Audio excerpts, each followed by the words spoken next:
ตามันคำไปแล้วหอดคำก็มาเลยจะได้ก็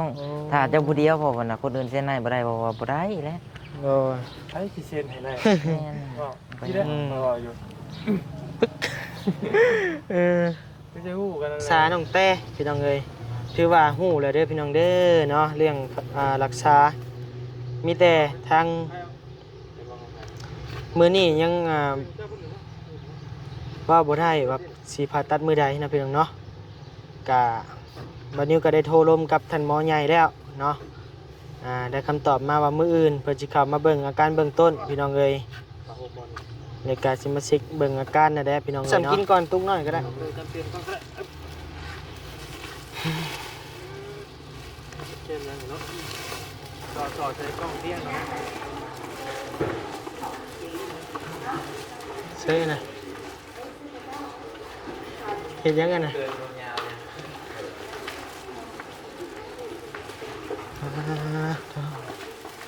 ใช่รับแล้ว เอาลงกล้องเตี้ยลงมาแล้วว่าติดต่อกันได้แล้วเนาะ โอเค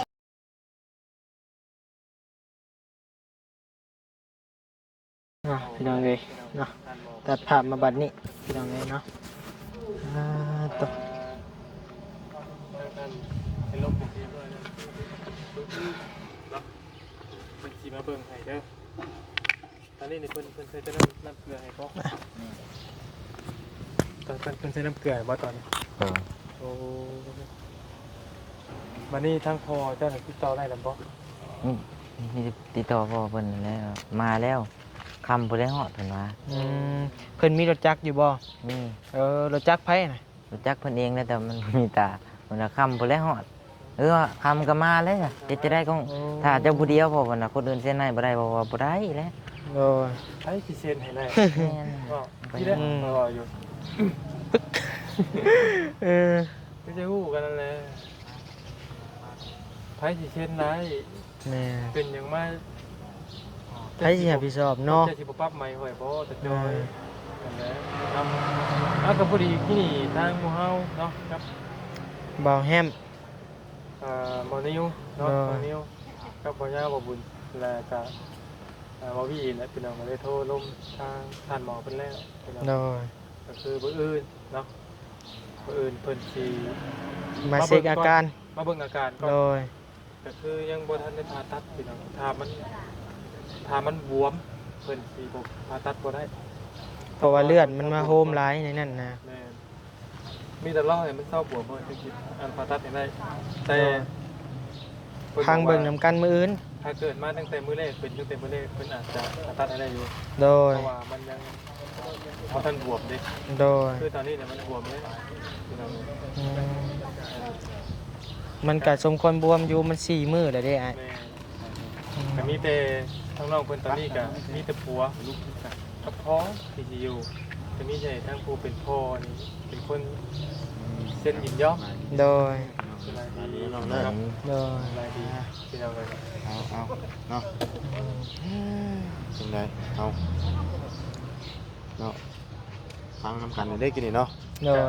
คือได้ยินกันนั่นแหละได้ยินกันว่าอย่างไรแต่ก็มันจะต้องมาเบิ่งหนังงานตัวจริง โดย อืม เบิ่งหนังงานตัวจริงว่าสิได้ผ่าตัดหรือบ่ถ้ามันบวมเพิ่นก็ต้องรอคือกันนี่แต่ว่าปะมอง นี่มานั่งนี่ตรงนั้นนั่งคุยกันมาก่อนนะนั่งเห็นไหม พี่น้องเอ้ยเนาะนี่ได้ในมุมนี้เราแล้วนี่นั่งนั่นเราแล้วโทรห้องน้ำได้นอนเนาะบ่เมนได้ เพิ่งเย็นบ่นี่ คงยินนี่ ต้องเย็นป่ะ บนไว้ซบแล้วนี่นั่งอยู่พูนข้างๆแล้ว ผมมีใครอยากเข้า บ่ ป่ะ เย็นดิ โบโบอย่าเข้าได้ ได้กินดิ อืมไปนี่ได้นี่ในนี่ก็ยังได้กินเลยได้กินเลยได้นี่ ปันไรเนาะ ไปได้อยู่ดอกไป ไปเดี๋ยวก็จะได้ไปนำกันแหละ ไปนี่แหละตั้งนี่แหละพี่น้องเอ้ย อะไรมา ไปโอ้ยพี่น้องเอ้ยว้าว เปิดกล้อง บ่ได้เปิดกล้องมีแต่ไปเบิ่งในคลิปบ่ยาวบ่บุญเด้อพี่น้องเด้อเนาะบับบี้ลมกันเมื่อกี้นี้ ต้องเอาหนังกันได้อีกเป็น เด้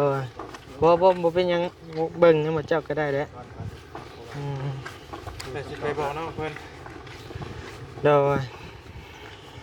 เขาให้คำตอบเรื่องนี้ครับ อืมค คน นอยู่ในกินได้อยู่บ่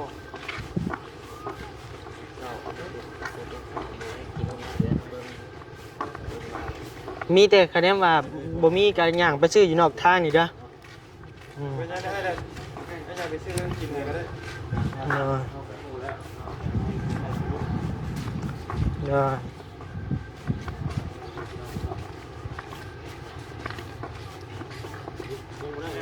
เล่น อืม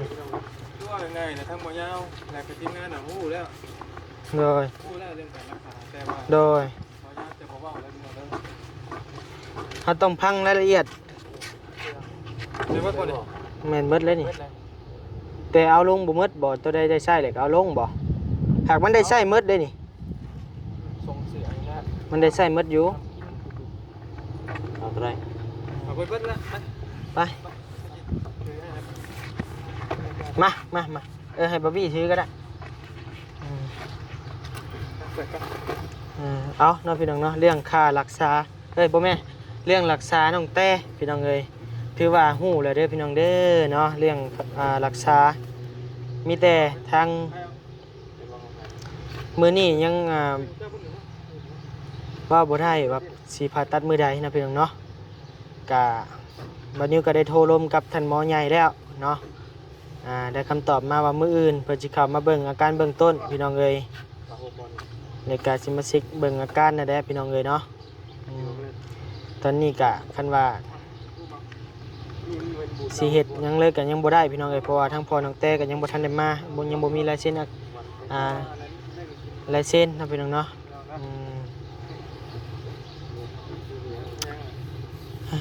ไปพี่น้องเอ้ยเบิ่งเก็บเครื่องเก็บของก่อนของอยู่ของกินก็หลายอยู่นี่ นั่นกับบ่ซื้อก็ได้ซื้อมาก็ติดปึ๊บ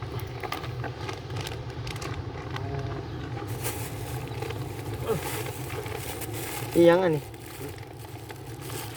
เสื้อผ้าได้นี่ โอ้ยคือตั้งนี่ก็ได้อยู่ตรงนี้เดียว เนาะขี้เหนียวป่ะ ขี้เหงื่อนี่ ป้านี่ได้ ปาไว้นี่แหละไปเลยคนลงทิมอันนี้น้ำยาล้างบาสบอก ไม่ละไม่ละไม่ละ ไปเอาไปแล้วไม่ค้านี่โบแมนไม่นี่ เอาไปของ เบ้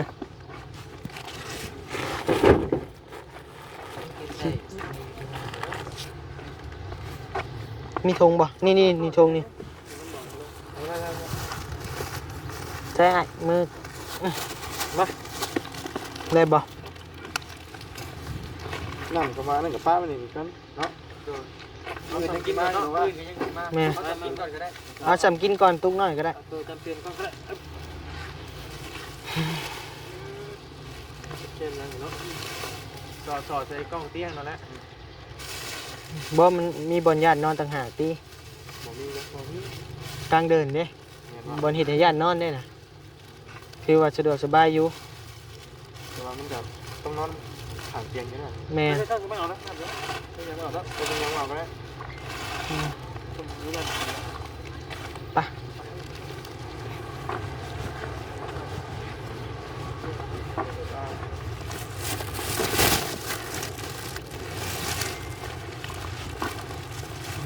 ต่อ โ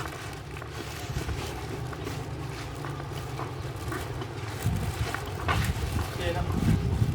พูดบอกคุณดี ไปคุณพี่คนโบราณ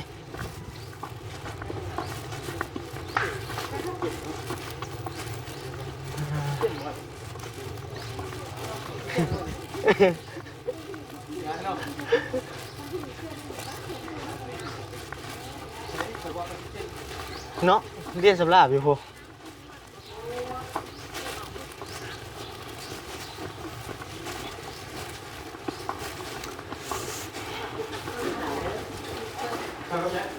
โดยเส้นแซ่บแม่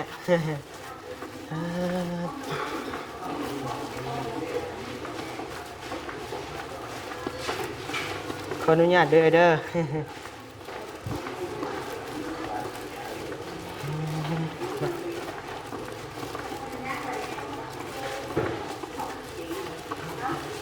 ใช่นะ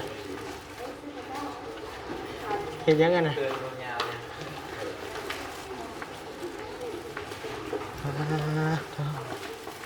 ใช่รับแล้ว เอาลงกล้องเตียงได้เนาะ กองเตียงซบใส่กองเตียงก่อน เอาไปข้างนอกเลยก็ได้ ข้างนอกกันบ่ แม่น เอาเดิน หายออกคือเก่า ครับเจ๊ ต้มไปข้างนอก อืม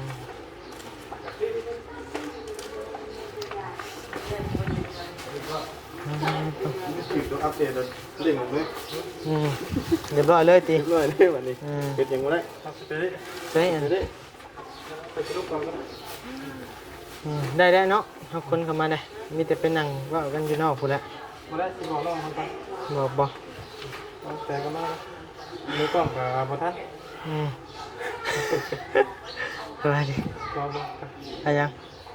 ครับไปนั่ง ไป คือคนเป็นอะไรเป็นบ่ไงนอนนำบ่ กะ มันมีบ่นอนที่อัน ให้อะ เพิ่นบ่ให้นอน ผู้สาดนอนอยู่ลุมนะ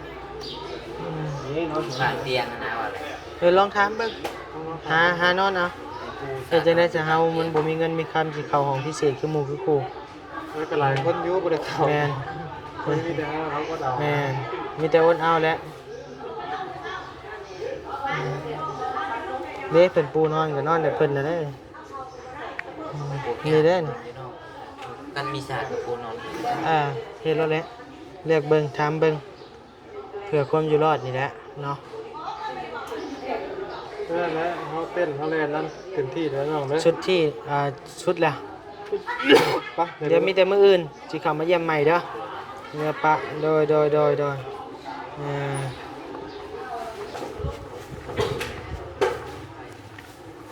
จอได้คือโซฟาก่อนเลย มีแต่มื้ออื่นพุ่นแหละจังสิมาเยี่ยมใหม่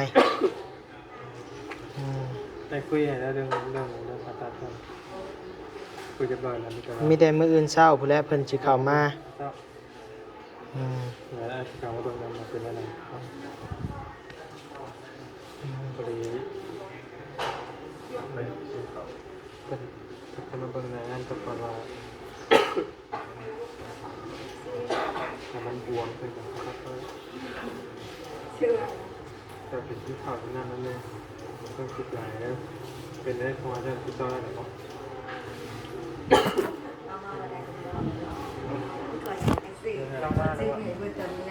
ดูว่าติดต่อกันได้แล้วเนาะ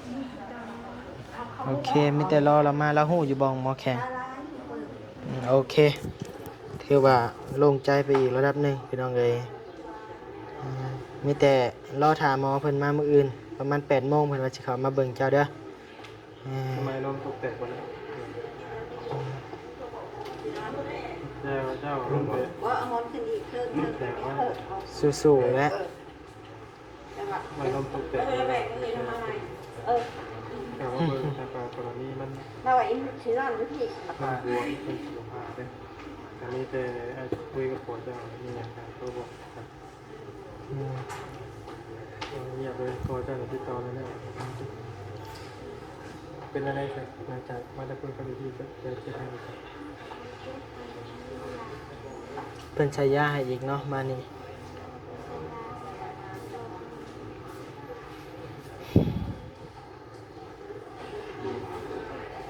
เอาโอเคซั่นแหละเด้อเดี๋ยวสิกลับป้านก่อนบัดนี้มื้ออื่นพุ่นแหละประมาณ 9:00 น 10:00 นจะสิแล่นมาอืม ตกเลือดจ้ะ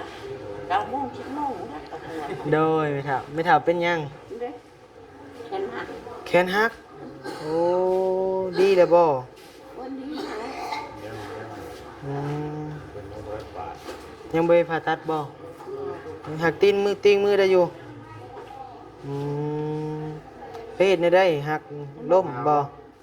โอ้โดยไม่เฒ่าอืม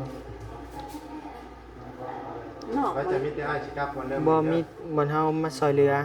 เออ อืม กันหูแล้วตรงกระดาษมันจะมามื้ออื่นเช้า เนาะ สู่นะอยู่เข่าบ่ หิวแล้วกินแล้วเด้อจังหน่อยเป็นกระเพาะเด้อบ่ต้องอดอืม ไม่ได้นั่นนะได้ไม่มีทุกแต่เที่ยงวัดทุกอย่างไม่แต่ เรียบร้อยแล้วมีแต่เพิ่นมา แต่ เบิ่ง จะบอ การ กพอ มีแต่ว่าจะบอกพอจะมาจะไปใครก็บอกเราจะไป ถ่าอยู่นี่แหละ เพราะว่าจริงๆยังมีน้ำพอแต่ว่า มอง โอเคเนาะอืม พักผ่อน ไป ซะ ไปพี่น้องเลยเดินเมื่อป้าเดินไปตู้เด้อสู้ๆเด้อ เดินไปพี่น้องเลยเนาะออกมาหันนอกแล้วถือว่าภารกิจนำส่งทั้งน้องแต่มาห้องหมอแข็งกะถือว่าลุล่วงไปด้วยดีเด้อพี่น้องเด้อเนาะเรื่องผ่าตัดกะบนิวโทรลงกับหมอใหญ่แล้วเป็นที่เรียบร้อยพี่น้องเลยมีแต่บัดนี้นะพี่น้องเนาะทางบนิวก็สิได้กลับเมื่อเฮือนเมื่อซานก่อนพี่น้องเลยมีแต่มื้ออื่นทางบนิวจังสี่ใส่ทางบนิวจังสิมาเยี่ยมนะพี่น้องเนาะ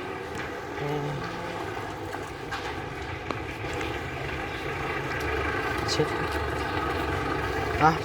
พี่น้องเลยเนาะคือว่าเรียบร้อยพี่น้องเลย